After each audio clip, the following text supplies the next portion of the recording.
Media Vietnam akhirnya mulai curiga dengan PSSI. Patrick Kluivert bukan cuma jadi pelatih timnas Indonesia.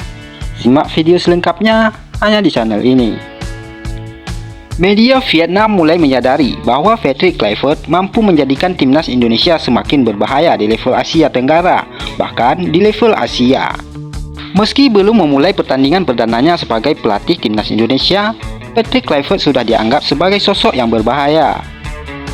Secara tidak langsung, media Vietnam menganggap keputusan PSSI sudah tepat dalam memilih Patrick Kluivert sebagai pelatih timnas Indonesia menggantikan Sinteyong. Sebagai pelatih timnas Indonesia yang baru, Patrick Kluivert langsung diberikan tugas besar untuk meloloskan skuad Garuda ke Piala Dunia 2026. Lantas, apa yang ditulis media Vietnam tentang sosok Patrick Kluivert? Media Vietnam mengomentari soal penunjukan Patrick Kluivert sebagai pelatih timnas Indonesia menggantikan Sinteyong. Menurut media Vietnam, Patrick Kluivert menjadi ancaman bagi tim di Asia Tenggara. Federasi Sepak Bola Indonesia dan pelatih Patrick Kluivert baru saja menyetujui rencana baru yang bisa memberikan tantangan besar bagi lawan di Asia Tenggara, termasuk Vietnam, tulis media Vietnam Soha seperti dilansir tvnews.com. Media Vietnam akhirnya sadar bahwa PSSI memilih Patrick Kluivert bukan hanya sebagai pelatih, melainkan juga sebagai mak comblang untuk mendapatkan lebih banyak pemain naturalisasi dari Belanda. Pelatih Patrick Kluivert akan mengambil peran baru sebagai mak comblang PSSI untuk menambah jumlah pemain naturalisasi timnas Indonesia asal Belanda, tulis media Vietnam Soha. Dengan Kluivert langsung menghubungkan dan meyakinkan para pemain, kemampuan sukses mencetak gol-gol penting akan meningkat pesat.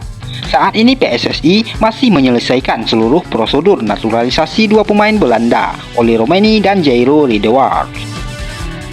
Media Vietnam menilai PSSI punya strategi untuk terus melakukan naturalisasi demi memperkuat timnas Indonesia. Terlihat PSSI masih mengusung strategi naturalisasi dengan moto mengutamakan kualitas pemain. Ini adalah strategi penting dan langkah ini dapat membantu timnas Indonesia memiliki lebih banyak bintang kelas atas dari Eropa dalam waktu dekat, tulis media Vietnam Soha. Tentu saja semakin kuatnya tim Indonesia juga akan menyebabkan kompetitor di kawasan Tenggara akan banyak menghadapi tantangan besar, termasuk tim Vietnam. Lanjutnya, dengan semakin banyak pemain naturalisasi, timnas Indonesia dianggap sebagai lawan yang berbahaya bagi Vietnam. Mendengar pernyataan media Vietnam ini, seakan-akan mereka sudah lupa bahwa level mereka sudah jauh ditinggalkan oleh timnas Indonesia. Di kualifikasi Piala Dunia 2026 ronde kedua kemarin, mereka sudah melihat bahwa hanya baru beberapa orang pemain keturunan saja mereka sudah pusing. Apalagi sekarang, dengan banyaknya pemain keturunan timnas Indonesia, mereka tentu saja tidak bisa lagi untuk bersaing dengan timnas Indonesia. Semoga timnas Indonesia menciptakan sejarah baru untuk lolos ke Piala Dunia 2026. Terima kasih sudah menonton. Salam olahraga.